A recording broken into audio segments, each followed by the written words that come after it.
Have you ever felt like something was off, but couldn't quite explain why? Like the words someone said didn't match the way their eyes looked when they said it? What if the people lying to you the most aren't strangers, but the ones closest, your friend, your partner, even your own family? And here's the twist.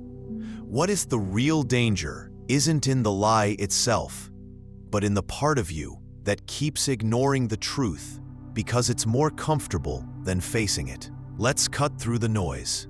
People lie far more than we want to believe. And the most painful lies don't always come from outsiders.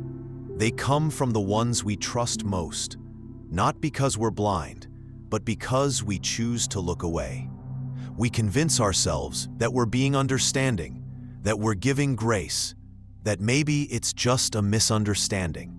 But deep down, there's a voice that says something isn't right. And every time we silence it, we trade our peace for the illusion of connection. I've been there. I used to think I had a sharp radar for truth, until someone I cared deeply about looked me in the eye and lied, over and over again. And the truth? I saw it. I felt it. The red flags weren't subtle. They were screaming. But I didn't want to confront it, because confronting it meant changing everything. It meant admitting that trust had been broken, and that I'd allowed it. That's the part nobody talks about. The betrayal isn't just from them. It's from us, to ourselves, when we silence our intuition for the sake of keeping the peace. This video isn't here to make you paranoid. It's here to wake you up. Because the sooner you accept that people are capable of lying, especially those you love, the sooner you stop being the one left confused, manipulated, or blindsided. We're about to break down the 7 overlooked but undeniable signs someone's lying to you. And these aren't the obvious Hollywood-style red flags. These are subtle, real-life behaviors that hide in plain sight. The exact ones we often brush aside to protect the relationships we wish were honest. So if you've ever second-guessed your gut, stayed silent when something didn't feel right, or walked away from a conversation wondering, was that the truth, or just what they wanted me to believe? This video is for you, because once you learn to spot the subtle signs of deception, you don't just protect yourself, you reclaim your peace. And you deserve that. Let's get into it. Have you ever tried to bring up something important, something that really mattered to you, only to watch the other person steer the conversation into completely unrelated territory, like what to eat for dinner, or a funny meme they just saw? You're there, emotionally invested, cracking open a moment of truth, and they're suddenly tap dancing around it like you never said a word. At first, it seems harmless, maybe even quirky. You tell yourself, they're just not ready, or maybe I came on too strong. But let's be honest, it's not always that innocent. This is one of the most common and most overlooked signs that someone might be hiding the truth. When someone habitually changes the subject the moment things get uncomfortable, it's not just a quirk, it's a tactic. And the more emotionally charged the topic, the future of a relationship, an unresolved issue, something that affects both of you, the more their quick pivot should raise questions in your mind. Because avoiding a conversation isn't just about avoiding conflict. It's about avoiding accountability. Let me share something personal. I was in a relationship where every time I tried to talk about where we were going, whether we shared the same vision, values, or even goals for the next year, she'd casually reroute the conversation. One moment, we're talking about life and dreams. The next, she's scrolling Instagram and asking what we should order for takeout. It was subtle, almost sneaky. And at the time, I didn't want to push. I convinced myself she just wasn't ready, or maybe I was being too intense. But the truth? She was ready for everything except responsibility. And I see this all the time. People think that changing the subject is a harmless defense mechanism, but when it becomes a pattern, it tells a much deeper story. Because if you're in a real, honest relationship, whether that's romantic, platonic, or professional, then difficult conversations are not optional. They're essential. And if someone can't sit in discomfort with you, can't face truth without dodging it, then what kind of foundation are you actually building? The deeper truth is this: people don't change the subject to protect you. They do it to protect themselves. From exposure, from being called out, from having to step up and confront their own inconsistencies. And when we let them do it, when we allow the shift without saying, "Hey, I wasn't done with that," we become complicit in the avoidance. We become part of the silence that protects the lie. Now, I'm not saying you need to interrogate everyone who changes the subject, but I am saying pay attention. Patterns matter more than moments. One dodge, maybe it's nerves, but 3, 5, 10 times in a row, that's not nerves. That's narrative control. That's a person who would rather keep things light than face the weight of what you're really asking. And if you're building any kind of meaningful connection with someone like that, you have to ask yourself, are we growing together or are we performing together? So next time you notice the subject shift, don't just let it slide. Call it gently but directly. I noticed we moved away from that pretty quickly. Can we circle back? Because if someone truly values you, they'll stay in the room when things get real. They'll choose clarity over comfort. They'll choose honesty over harmony. But if they don't, that's not a conversation you lost. That's clarity you gained. And clarity, my friend, is the first step to protecting your peace. Let me ask you something simple, but revealing. When you're in a conversation, are you actually listening, or just waiting for your turn to speak? Be honest. Most people don't listen to understand. They listen to respond, to defend, to prove, to jump in with their opinion, their experience, their clever insight. And in doing that, they miss the one thing that matters most: connection. Real listening is rare, and that's what makes it powerful. When someone speaks and you truly hear them, not to fix them, not to outshine them, not to hurry them along, but to understand them, something shifts. You're not just another voice in the noise. You become a presence. And that presence is what allows honesty to rise to the surface. But when someone listens just to respond, the opposite happens. People retreat. They protect themselves. They say less, trust less, reveal less. Why? Because they don't feel safe. They feel invisible. I learned this firsthand during a conversation with a colleague. He was clearly going through something, and every part of me wanted to offer advice, jump in, fix it. But something told me to just stay quiet, to hold space. I nodded. I made eye contact. I didn't interrupt. And by the end of that conversation, he looked at me and said, "Man, I've never felt so heard." I didn't say a single word of wisdom, but what I did offer was presence. That changed everything. Now flip the script. Think about someone who always cuts you off, who finishes your sentences, who turns every story you tell into a story about themselves. How does that feel? Draining, dismissive, disconnected. That's not just annoying, it's emotionally unsafe. And here's where it connects to lies. Because when people aren't really listening, it becomes easier to deceive them.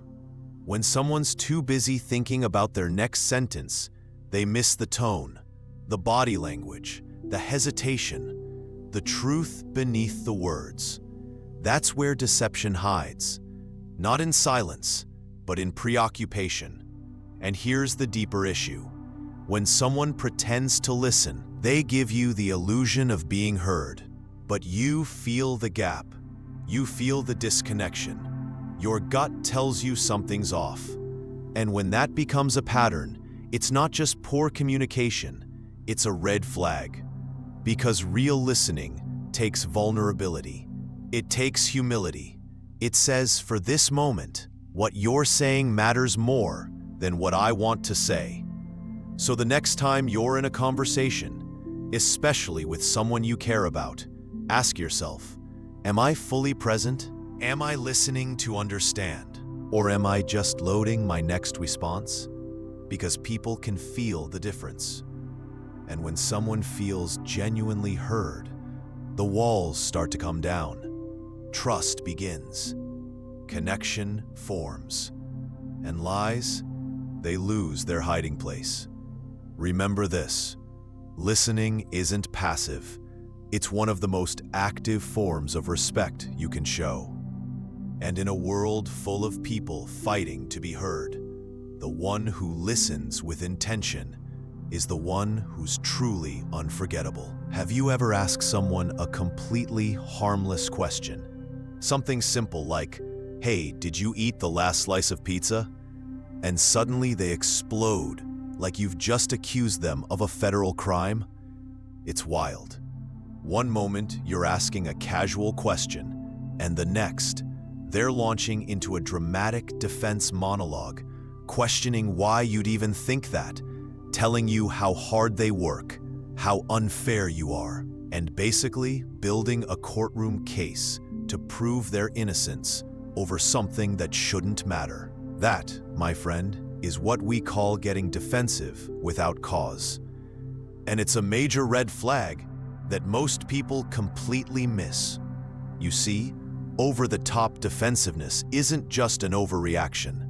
It's often a mask, a way to deflect, distract, and disarm. Because the louder someone gets about a small issue, the more you should be asking, what are they trying to hide? People who are secure in what they're doing don't need to defend themselves aggressively every time a question is asked. They respond, they clarify, they stay calm. But when someone snaps at a simple inquiry, that's usually their guilt talking, not their integrity. Let me give you a real-life example. I was once working on a group project, and there was this one guy on the team who always seemed a little off. Whenever I'd ask how things were going with his part of the work, his reaction was almost instant. He'd get irritated, defensive, say things like, "Why are you always checking on me? You don't trust me?" Or "I've been working non-stop. You think I'm slacking?" Meanwhile, this same guy was zoning out during meetings, scrolling on his phone, never showing real progress. And sure enough, when the deadline came around, his part was barely started. The defensive behavior, it wasn't random. It was calculated. A preemptive strategy to keep people from looking too closely. And here's the psychology behind it. Defensiveness, especially when it's disproportionate, is often a form of self-protection. It's a signal that someone feels threatened, not by you, but by what your question might uncover. It's the classic case of a hit dog will holler. They know there's something off in their behavior, and they're hoping to scare you away from asking again. It's not about the pizza. It's about what they hope you don't ask next. Now here's the tricky part. When you're on the receiving end of that defensiveness, it can make you second-guess yourself. You wonder, did I push too hard? Or was that a dumb question? But if you give in to that doubt too often, you're training yourself to walk on eggshells while they get more comfortable hiding behind their reaction. So what do you do instead? Stay calm. Stay curious. If someone overreacts to a simple, respectful question, that's not your cue to back down. That's your cue to pay attention, to step back, look at the pattern, and ask, what's really going on here? Because honest people don't need theatrics. They don't need to flip the script to make you feel guilty for being inquisitive. They simply answer, directly, transparently, without drama. The deeper message is this: when you feel like you're being made the villain for asking a fair question, trust your gut. Emotional honesty doesn't come with fireworks. It comes with steady answers, even in uncomfortable moments. And anyone who can't offer that, they're not protecting the truth. They're protecting themselves from being found out. So the next time someone gets way too defensive about something small, don't ignore it. Don't be intimidated by their reaction, because most of the time, the volume of their denial is directly proportional to the size of what they're hiding. Have you ever listened to someone tell a story that was just a little too polished, a little too smooth, like it was rehearsed for a TED Talk or written for a Netflix script? Every detail lands perfectly. The timing is cinematic. The emotions are timed to perfection. And somehow, even the ending wraps up with poetic clarity. At first, it's impressive. You might even admire their storytelling. But then something in your gut whispers, that sounds too good to be true. And often, it is. Here's the thing. Real life is messy. Real stories are awkward, incomplete, full of gray areas and details that don't always make sense. So when someone delivers a tale that sounds like it was crafted in a writer's room, with every beat carefully placed and no loose ends, that's not storytelling. That's scripting. And scripting, when done off-screen and in real life, is often a tool of deception. Let me tell you about someone I used to know. Let's call him Jake. Jake could captivate any room. His stories were filled with flair, suspense, timing, humor, all wrapped up with the kind of verbal bow that made you go, damn, this guy's interesting. One day, he told us about closing this high-level business deal, negotiations with a big client, a firm handshake under the city lights, a champagne toast with a skyline view. It sounded like something out of a James Bond movie. And that's when it hit me. It felt like a movie. Too symmetrical, too perfect. So I asked a few simple follow-up questions. Nothing aggressive, just casual curiosity. And suddenly, things started to unravel. Dates didn't match. Names got fuzzy. The narrative broke down. That's when I realized something. People who lie often rely on entertainment. They know we love a good story, so they craft one. Because we're more likely to believe something that sounds compelling, even if it's not real. And that's the scary part. Our brains are wired to prefer neat, linear stories. It's how we make sense of the world. But life doesn't follow a script. So when someone's story does, your internal lie detector should start buzzing. The deeper truth is this. When someone gives you a story that's too clean, too emotionally timed, too free of chaos, they're not trying to share. They're trying to control. Control how you see them. Control how you feel about the situation. Control the narrative. And often, that control is rooted in fear. Fear of being found out. Fear of facing consequences. Fear of losing trust. So what do? Simple. Ask questions. Not to interrogate, but to clarify. That's interesting. What happened next? Who else was there? How did you get that connection? Watch how they handle detail. Watch how their story holds up or breaks down when reality pressures it. Honest people won't flinch. They might forget a detail or two, but they won't avoid specifics. Liars? They'll pivot, double down, or shift the conversation entirely. Here's the bottom line.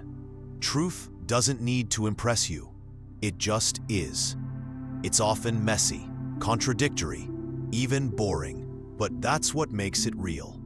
And when someone gives you a story that sounds more like a performance than a conversation, take a step back. You're not being rude, you're being wise. Because behind every perfectly polished tale could be an uncomfortable truth they're hoping you never ask about. Real connection doesn't come from fantasy. It comes from imperfection. And if someone can't show you the messy edges of their truth, maybe they're not showing you the truth at all. Sometimes the truth doesn't come from words, it comes from the body. You're sitting across from someone, having what seems like a normal conversation. Their words say, "I'm here with you," but their body, it's slowly turning away. Maybe their shoulders shift. Maybe their feet start pointing toward the exit. Maybe their eyes avoid yours, just long enough to make you question whether they're really present. And in that moment, something feels off. It's subtle, but your gut catches it before your brain does. That's the body trying to leave a conversation their mouth isn't ready to walk away from. Let me tell you a personal story. I had a friend, someone I really trusted, who would always seem a little off whenever we talked about anything real. Whenever the conversation turned towards something deeper, more personal, he'd shift in his seat, turn slightly away, cross his arms, look around the room. At first, I thought, maybe he's just not comfortable opening up. But the pattern repeated, again and again, until one day the truth came out. He had been hiding something big for months. And when I looked back, the clues were there. His words never admitted anything, but his body did, long before he was ready to. See, the body doesn't lie. We can train ourselves to say the right thing, to keep a calm tone, to wear the right expression. But our nervous system speaks its own language. And when someone's body starts to close off, when they turn away, pull back, or angle themselves out of reach, it's usually because they're uncomfortable, not with you, but with the truth, with what's being said, or with what they're trying to avoid. Now here's where most people go wrong. We notice those shifts. We feel the disconnection. But instead of addressing it, we rationalize it. We tell ourselves, they're just tired, or maybe they're distracted. And sure, sometimes that's true. But when the body consistently turns away at the exact moment vulnerability shows up, or accountability enters the room, it's not random, it's reactive. It's a defense mechanism. Think of body language like a shadow. It always follows the real truth. And when that truth is uncomfortable, the body flinches, moves, distances itself. And if we're smart, we'll pay attention to it. Because when the words say, "I'm fine," but the posture says, "I'm done," you're not looking at someone being honest. You're looking at someone trying to escape being seen. So what do you do with that information? You tune in. You ask deeper questions, not to accuse, but to understand. Hey, I noticed you pulled back a little when we talked about that. Everything okay? It's gentle, it's respectful, but it lets them know you're not just listening to words, you're listening to them. And if they're willing, that can open a door. But if they pull further away, that's your sign too. Because here's the deeper message. Honesty faces you. Lies turn their back. And the people who can't sit in truth often try to escape it. One step, one turn, one awkward lean at a time. The body keeps the score. So next time, don't just hear their words. Watch their stance. The truth might already be speaking. It just doesn't use a voice. Have you ever tried to open up about something serious? Something that's been sitting heavy on your chest? And the person you're talking to just laughs it off? You say, "Lately I've been feeling distant." And they shoot back with a smirk and a quick, "You're just overthinking again," followed by a change of subject. On the surface, it might seem harmless, maybe even charming. But that chuckle, that joke, that quick redirection, it's often not about lightening the mood. It's about avoiding the weight of the truth. This is one of the most deceptive forms of emotional deflection, because humor makes everything feel okay. It softens edges, relieves tension, and keeps things from getting too real. But when it becomes a pattern, when every meaningful conversation gets turned into a punchline, it's not just a quirky habit, it's a wall, a shiny, well-polished shield that keeps vulnerability out and accountability at arm's length. I've seen this play out up close. I was once in a relationship where I kept trying to bring up how disconnected I felt, and every time I'd try, gently, honestly, with care, she'd respond with a joke. "Oh no, are you getting all emotional on me again?" Or "Relax. You're always so deep, just enjoy the moment." And at first I laughed along. I didn't want to be the one who killed the vibe. But after a while, I realized what was really happening. Every joke was a detour around the truth. Every laugh was a mask for something she didn't want to feel or admit. And every time I let it slide, I was silently agreeing that my feelings didn't matter. Here's the uncomfortable truth. People often use humor to hide what they're afraid to face.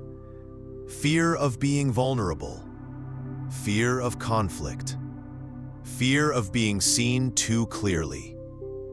And society reinforces it. We're told not to be too sensitive, to take a joke, to not make everything so serious. But when someone constantly laughs off meaningful topics, it's usually not because they're carefree.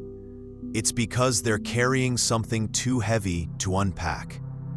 So instead, they smile through it and hope you'll drop it. But here's where it gets dangerous. If you let it go unchecked, the conversation never happens.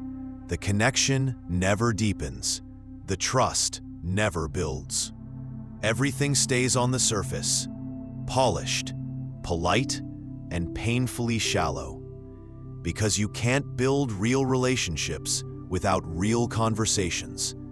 And real conversations aren't always comfortable. So, how do you respond when someone uses humor to dodge the real stuff? Don't shame them, but don't ignore it either. Try something simple and disarming like, "You laughed just now. Did that feel too heavy to talk about?" Give them space, but also give them a mirror. Because if they value you and the relationship, they'll feel that opening and take it. And if they don't, that tells you everything you need to know. The deeper truth here is this: laughter isn't always joy. Sometimes it's fear, sometimes it's shame, and sometimes it's the sound people make when they're trying not to cry. So, the next time someone meets your honesty with a joke, don't just laugh along. Pause. Look deeper. Because the truth isn't always hiding in silence. Sometimes it's buried in a laugh they hope you won't question. Have you ever asked someone a direct question, something simple like, "How's that project going?" or "What exactly happened?" And suddenly, their confidence evaporates into a cloud of vagueness. They fumble for words like, "It's in progress," "Still working on it," or "Things are moving along," yet somehow pause. They never give you a straight answer. No names, no dates, no specifics. Just fog. A lot of it. And if you press a little harder, the fog gets thicker. They either shift the conversation or pile on more generic filler that sounds like it means something, but actually says nothing. That, right there, is a classic red flag. And it happens more often than we realize. Because vagueness isn't always about forgetfulness. It's about avoidance. When someone can be specific but chooses not to be, that's not being unclear.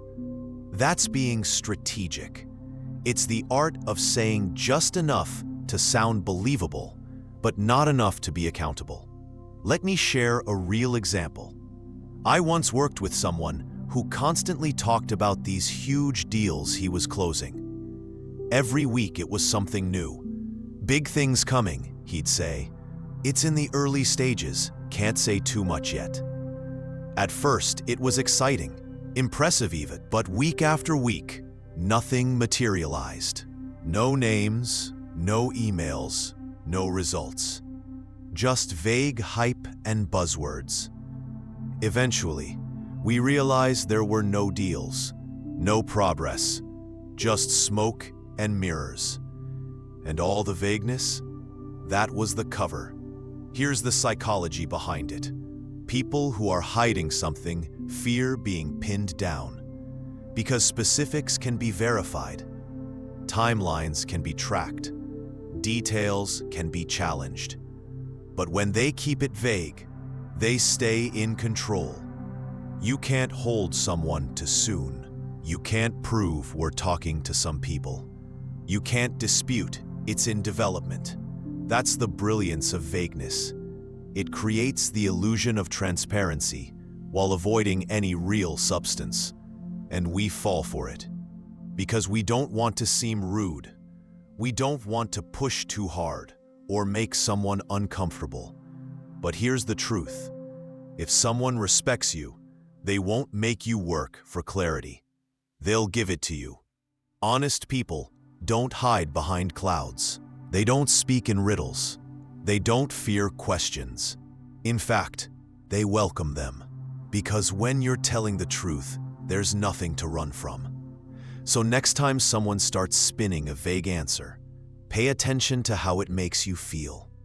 Do you feel informed or foggy? Reassured or more confused? If your gut says they're avoiding something, trust that. And don't be afraid to ask for more. Can you walk me through it? Who's involved? What's the next step? If they get uncomfortable or defensive, that tells you more than their words ever could. There's a deeper message here. Clarity is a form of respect. When someone gives you specifics, they're not just answering a question.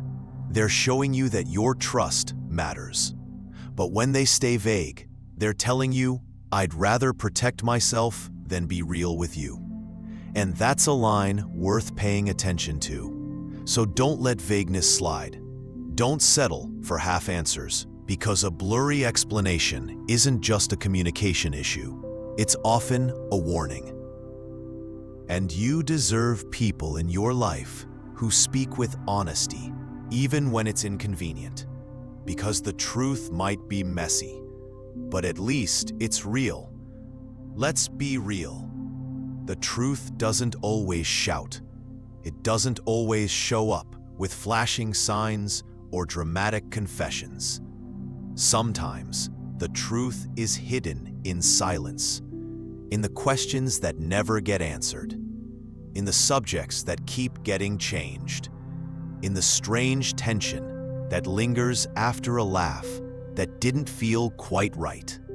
And if you're not paying attention, if you keep brushing off those moments, you're not just avoiding conflict, you're creating space for dishonesty to thrive. Lies don't always sound like lies. Sometimes they sound like vague answers, like overly polished stories, like someone turning their body away when things get uncomfortable. Sometimes it's not what's said, It's what's carefully left out.